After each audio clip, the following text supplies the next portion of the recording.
Welcome and hello everyone to the very first episode of my Dark Souls 3 Let's Play. So for those that are fans of Triangle Squared or follow us on Twitter, you may have noticed that I have talked about it and it's finally here. Finally going to go ahead and just record the very first episode and let's get on with it. So a couple things in the very beginning I should mention is that this isn't exactly intended to be a walkthrough. You can use this as a walkthrough if you want to. I'm going to be doing pretty much the main story and not a lot of side stuff. There's a couple areas I'll point out that I'm not going to, a couple NPC side quests I'm not going to be doing, and stuff of that nature. And I kind of took the time as well, since I'm doing this, to clean up some trophies on PlayStation that I may not be doing on air. I may just do that in my free time after this is over with, because I'm going to pretty much record the entire playthrough of this. I'm not going to do anything off screen of any kind, but my original idea was to kind of do it on PC instead, and we're going to do it on PS4, just to keep those Triangle Squared roots a little bit closer to the earth. So this is the Cemetery Ash area, the kind of first area of the game, and really meant to be the tutorial area in a way. There's a lot of messages on the ground that you can come across that are pretty much the basic controls and such, mechanics. And up here we have a crystal beast, and we're going to take him out to gain 4,000 souls. So I started the game with my burial gift as the sovereignless souls because I'm trying to get 20,000 relatively quick so I can buy the tower key from the shrine handmaid to get to the top of the tower. That has a couple items up there that we really want, and I always think that the earlier the game you get those, the better. So unless it just becomes super... Ooh, God, I'm exhausted. Unless it becomes super necessary that... Am I quicksand? What's going on? That I have to level up. I'm not going to level up until I beat the second boss of the game. So if you are following along with me, let me know in the comments, and we will share some struggles together, I'm sure. And I've never played the mercenary class before.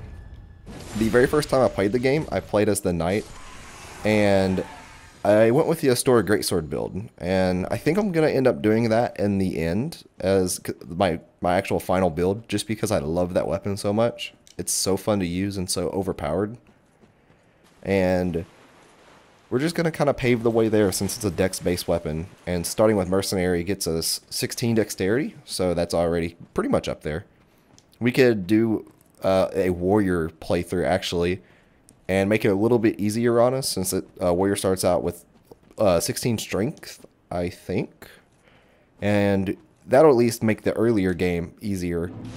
But we'll see. This is, like I said, my first time as a mercenary. So we're going to rest at the bonfire and get the gesture called Rest, coincidentally enough.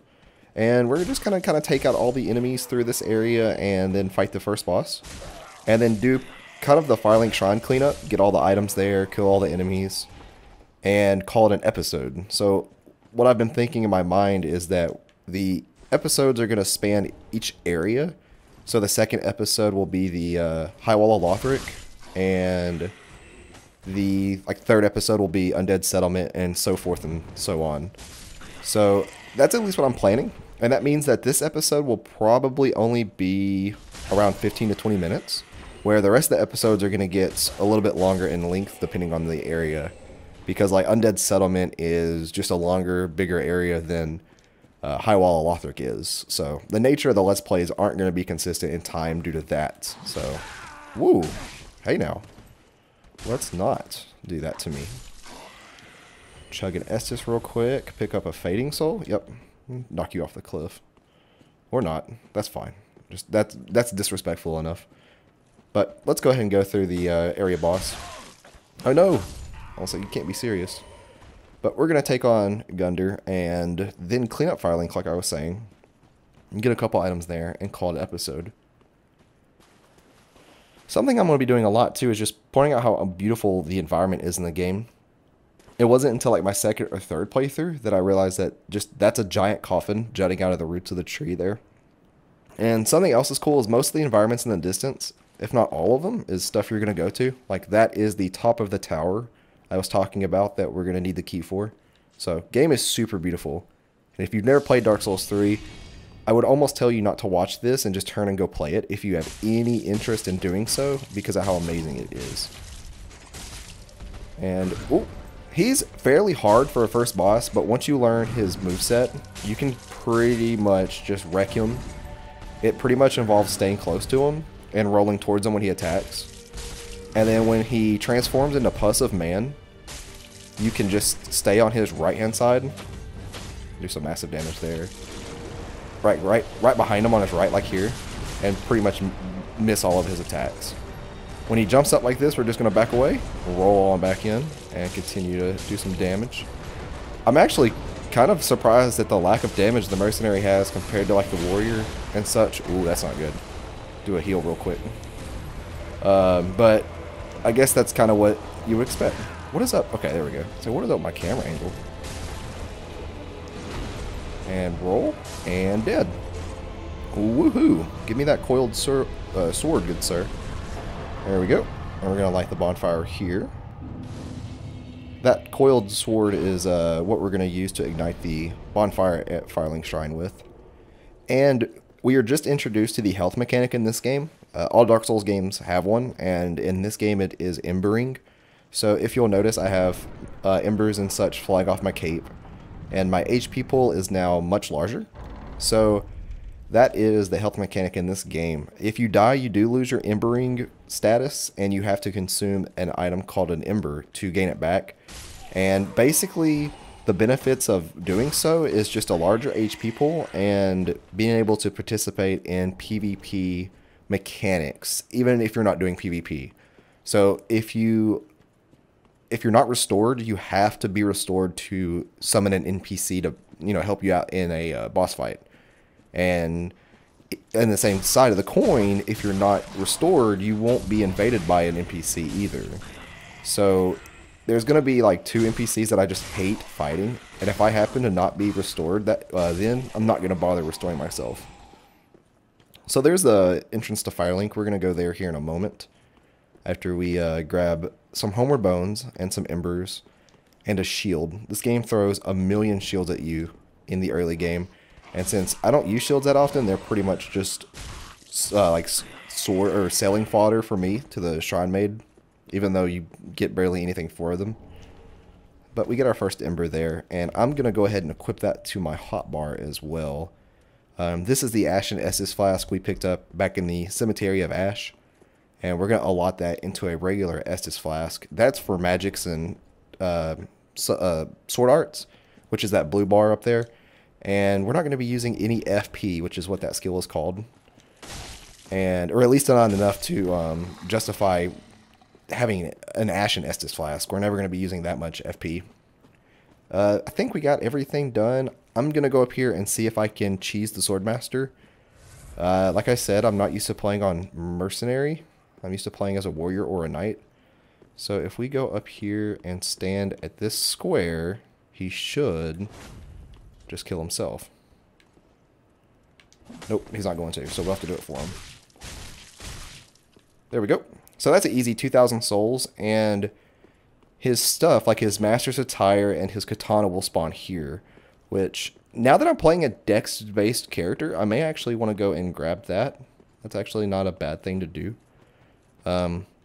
I think once I rest at the bonfire, I'll go back and see if it's there. But this is Firelink Shrine. If you've played the first game, you're familiar with the mechanics of it, pretty much. We do have a consumable soul, I think, up here to go grab real quick. And then some NPCs I can introduce y'all to. As far as like the story cutscenes go, we'll watch those, and I'll be silent during those. But I'm not necessarily like worried about NPC dialogue, so I hope you guys aren't here for that. Basically, the gist of the story is each of these thrones is home to one Lord of the Cinder, and we have to basically kill them and bring their ashes back. And that's kind of the gist of the game. They don't really want to be back, so we're going to force them to come back. And this guy right here, he is a Lord of Cinder with no legs. His name is Ludlith. This is where you can bring boss souls boss souls to make boss weapons. This is the Firekeeper. This is who levels us up. This is Hawkwood. If you talk to him, he'll give you the Collapse gesture. So if you're trying to get the platinum and get all the gestures, you're definitely going to need to talk to him. This is the handmaid, the Shrine Handmaid. She sells the miscellaneous items and such as this ember. There's only like 55 or so embers hidden in the world that you can pick up, and she has 3 of them. And of course she has this. The most important item in her inventory for us is the tower key. She also sells some sorceries and miracles here, which we're not going to be using or anything. I've actually never played the game as a pyromancer or sorcerer, so that's interesting. Something I may do eventually. And this is Andre the Blacksmith. He's really going to help us out because he can reinforce our weapons and fuse them. We'd never really need to repair equipment. We are going to allot Estus, so this is going to allow us to gain the 4th Estus flask and reinforce. So there are items called Estus shards in the world, and those allow us to gain an extra Estus flask, and we're going to get a couple of those here in the next 1 or 2 episodes as well. But let's go ahead and ignite the bonfire, kindle it, and we're going to go ahead and rest here. Nope. Go ahead and rest here and see if that refreshed the area outside for the Swordmaster stuff. We're actually going to summon him too on the second boss fight, because I'm not really looking for a challenge by any means. This is kind of meant to be a comfy let's play, so I am just going to kind of cheese my way through if possible. That's why I like the Asura Greatsword so much. Such a fun weapon to use, and it's super overpowered, and you guys will see that. But his stuff is up here. Let's grab that real quick. So his katana, I'm curious, is it better than this? It actually is. Wow. Even though my stats aren't exactly great. Interesting. Yep, so I need to level up my dexing a little bit. Let's see. Or strength, actually. And I have 10 strength, so if I level up once I can use them, but like I said, I'm not going to waste the souls on leveling up to get that key, so we're not going to worry about it. And plus, this is a new playstyle for me, so it's going to be fun to do it this way. But I think that kind of wraps this episode up, guys.